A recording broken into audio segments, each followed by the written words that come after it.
Hola, ¿qué tal? Saludo especial a los lectores de quienique.com. Mi nombre es Sebastián Alfonso y en esta oportunidad estaremos conversando con el nuevo ministro de Hacienda, el doctor José Manuel Restrepo, quien venía desempeñándose en la cartera de Industria y Comercio.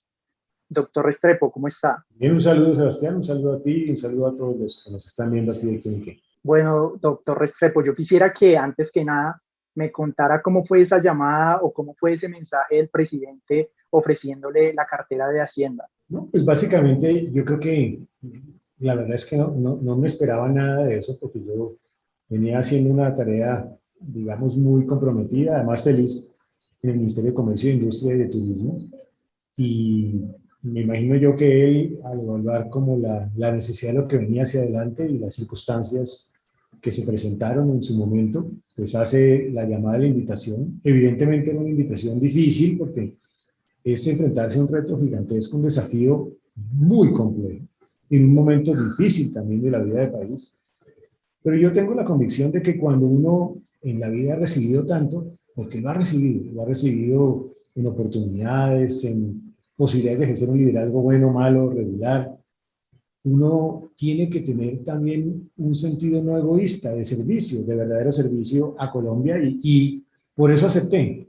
Naturalmente no era una aceptación fácil y acepté por la convicción de que había que servirle a Colombia en este momento difícil, sabiendo que era difícil y sabiendo los riesgos que ello implican, pero con la convicción de que si uno no arriesga por el país en momentos complejos, pues ¿cuándo lo va a hacer? Yo creo que estos son momentos en donde se necesita naturalmente irradiar y comprometer el liderazgo poco grande o medio que se tenga.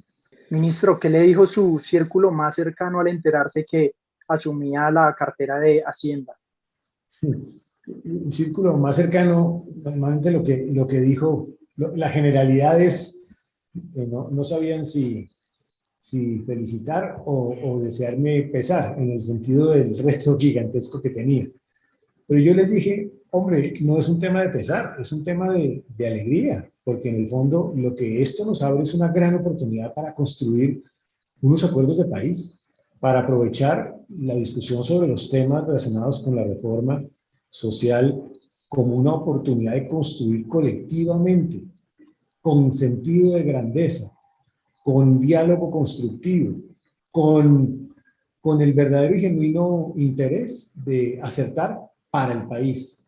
Doctor Restrepo, ¿qué ha sido lo que ha encontrado en estas primeras horas como ministro de Hacienda? No, he tenido el contacto directo con todo el equipo técnico, un equipo muy sólido, muy fuerte, que han venido estudiando al más mínimo detalle todas y cada una de las iniciativas, pero que sobre todo tiene tres compromisos. El primero es entender que la prioridad en este instante es la gente, es lo social. Son tantas personas que están en situación de vulnerabilidad como resultado de la pandemia. Es ese joven que no tiene acceso a la educación superior porque no tiene ese acceso gratuito, viniendo de un estrato, una población vulnerable. Es ese joven que no tiene acceso a un trabajo, o la mujer de más de 40 años que perdió un empleo como resultado de la pandemia, o el personaje o la persona en situación de discapacidad que pasa lo mismo, o la micro o pequeña empresa que está sufriendo un momento difícil por la necesidad de un subsidio, la nómina, la prima, o también esa persona que estando en la informalidad se vuelve vulnerable y necesita una renta básica de emergencia para sobrellevar este momento también complejo, o tantas personas de estratos bajos que necesitan, digo yo, recursos adicionales como por ejemplo el de la devolución del IVA para poder satisfacer una serie de necesidades de demanda. Entonces yo lo que siento es primero un compromiso con esto, en segundo lugar un compromiso con la estabilidad y la responsabilidad fiscal. Aquí está claro desde el equipo técnico y desde quien les habla que la nación, nuestra nación ha tenido históricamente un reconocimiento como una nación que maneja con responsabilidad sus finanzas públicas. Y este es un momento donde tenemos que reivindicar eso, enviarle ese mensaje al mundo y a los mercados internacionales, porque si no lo hacemos, se vuelve más costosa, por ejemplo, la deuda de las empresas. Y sobre todo, perdemos inversión, perdemos oportunidades de inversión que no va a llegar al país. Y en tercer lugar, el compromiso también de un equipo técnico en Hacienda por contribuir a la reactivación económica, el crecimiento de la economía, por retornar la senda que teníamos en el 19, donde éramos el país que más crecía para economías de su tamaño en toda América Latina. ¿Cuáles son esas primeras decisiones que va a tomar como jefe de esta cartera? No, yo creo que aquí la primera y la más importante es empezar a propiciar un diálogo constructivo con distintos actores, con los actores sociales, los empresarios, los partidos políticos, los líderes políticos, la academia, y también actores representativos de las finanzas públicas, justamente para encontrar opciones, caminos, consensos que permitan encontrar fuentes de recursos que permitan a su vez financiar propósitos sociales. Y afortunadamente ya hemos encontrado un eco en el sector empresarial, un sector empresarial que con generosidad, con sentido solidario han dicho, yo tengo aquí recursos que quiero poner a disposición del país para contribuir a lograr esos propósitos sociales, ese camino desde lo social. Yo creo que eso es importante, ese es un mensaje poderoso el que están enviando los sectores productivos. Claro que sí, ministro. Yo también quisiera saber, pues ya en materia de reforma tributaria, ¿qué ha podido hablar con los partidos políticos o de pronto con los grupos empresariales? Pues llevamos muy poco tiempo, la verdad. Hemos estado más hablándole al país, que yo creo que es muy importante en este momento. Hay que hablarle a la gente, hay que hablarle a nuestra sociedad, hay que hablarle a los vulnerables, hay que hablarle de que todos estos esfuerzos son en beneficio de ellos, realmente, con una generosidad solidaria del sector productivo por financiar esos programas sociales. Pero de todas maneras, en mis conversaciones con algunos actores del mundo de la política, hay el interés, el compromiso, hay también el convencimiento de que este es un tema esencial hoy en la construcción del futuro del país, que hay que encontrar unos caminos de consenso y creo que eso es perfectamente válido, sensato, con todos, con los amigos del gobierno y con quienes son oposición del gobierno, porque también en el diálogo con ellos podemos encontrar oportunidades que puedan ser implementadas en una eventual reforma de esta naturaleza. Señor ministro, yo quisiera saber cuál cree que es esa fórmula para llegar a un buen consenso, escuchando pues a los partidos y a los líderes de oposición. Hombre, yo creo que lo primero es grandeza. Grandeza para reconocer que en ese diálogo se pueden encontrar posibilidades, temas y oportunidades para construir una opción interesante para el país. Lo segundo es convencimiento de los propósitos que tenemos como sociedad. Yo creo que todos en este país tenemos el convencimiento de que la pandemia ha dejado heridas profundas y que necesita un apoyo a través de recursos fiscales y que por lo tanto hay que apoyar, como ya le decía, a esos más vulnerables de nuestra sociedad. Eso, si eso está en el convencimiento de la mayoría, hemos avanzado muchísimo. Y si simultáneamente está el convencimiento de que también tenemos que proteger nuestra estabilidad fiscal, nuestra responsabilidad que hemos tenido en el pasado, en el presente y que queremos tener en el futuro con el fisco, y que queremos protegernos en la forma como nos ven los mercados internacionales, pues habría un segundo punto de encuentro. Yo creo que eso es muy valioso en la conversación con quienes incluso hacen oposición. Ministro, ¿cuál cree que son esas prioridades que tiene el país? Y con esto me refiero a que el gobierno pues ha estado estudiando una compra de unos aviones de guerra por casi 14 billones. Yo quisiera saber para usted cuáles son esas verdaderas prioridades que tiene Colombia. Pues claramente esa no es una prioridad en este momento. Y mi primera actuación aquí con el equipo de Hacienda fue, vamos a entrar a revisar en detalle cada rubro del presupuesto de este año para identificar cuáles rubros son prioritarios y cuáles no son prioritarios. Y en el análisis que estamos haciendo, pues esa compra de aviones, ese dinero para estos aviones, eso no es prioritario. Lo prioritario hoy es la pandemia, es atender a nuestros vulnerables, atender a esos que han sufrido en medio del impacto de este enemigo invisible e incierto.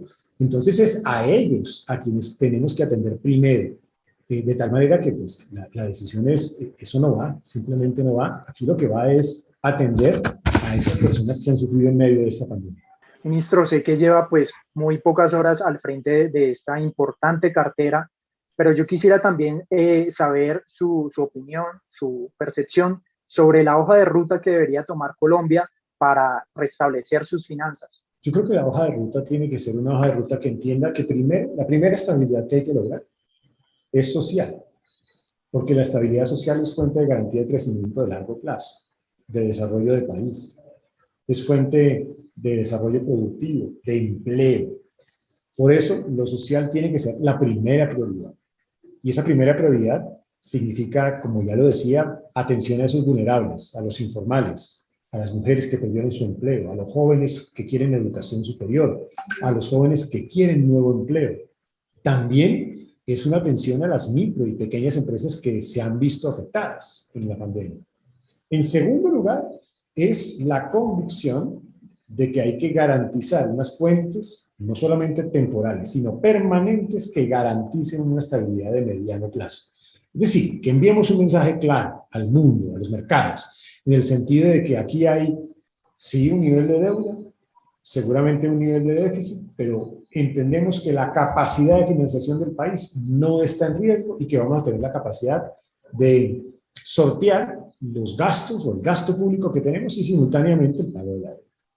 Doctor Restrepo, yo me atrevería a decir que en Colombia hay un ambiente de desilusión, quizá de desesperanza por esta situación que está afrontando el país. Desde la cartera de Hacienda, ¿cómo devolverle la esperanza a los colombianos de que las cosas pueden mejorar?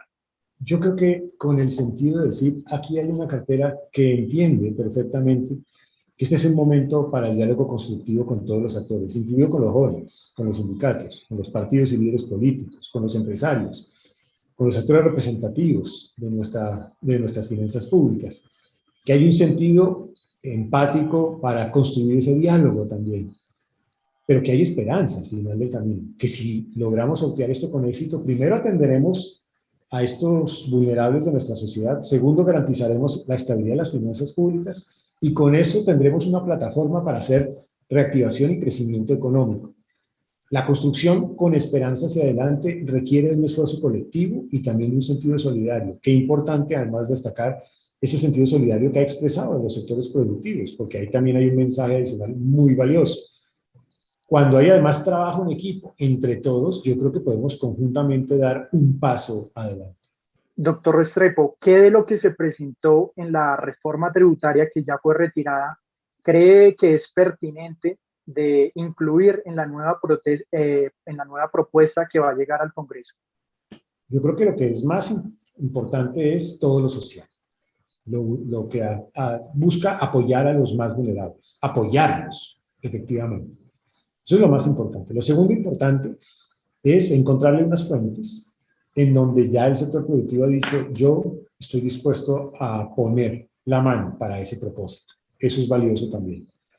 Yo creo que ahí hay dos caminos muy importantes para lo que viene a continuación y para construir esa reforma, pero también creo que es importante decir que hay una serie de temas que claramente no pueden entrar en esta reforma. Aquí no podemos por ningún motivo afectar, debilitar la clase media de nuestro país. No lo podemos hacer. Y no lo podemos hacer y por lo tanto no se puede incrementar el IVA ni para ningún bien ni para ningún servicio. No podemos cambiar las reglas de juego existentes en materia de IVA. Y nadie que no pague impuesto de renta pagará ese tributo. Es decir, no podemos afectar a la clase media, porque la clase media es una clase pujante, emprendedora, es una clase productiva, es una clase que ha sido afectada por la pandemia y que necesita hoy más que nunca un apoyo del gobierno nacional. Ministro, algo que pues ha sido muy cuestionado y fue muy cuestionado de la reforma que ya fue retirada es en materia de austeridad, de ahorro del Estado. Usted en estos pocos días que ha tenido la oportunidad ya de ver, de pensar cómo formular una reforma tributaria que en realidad haga algo en materia de austeridad.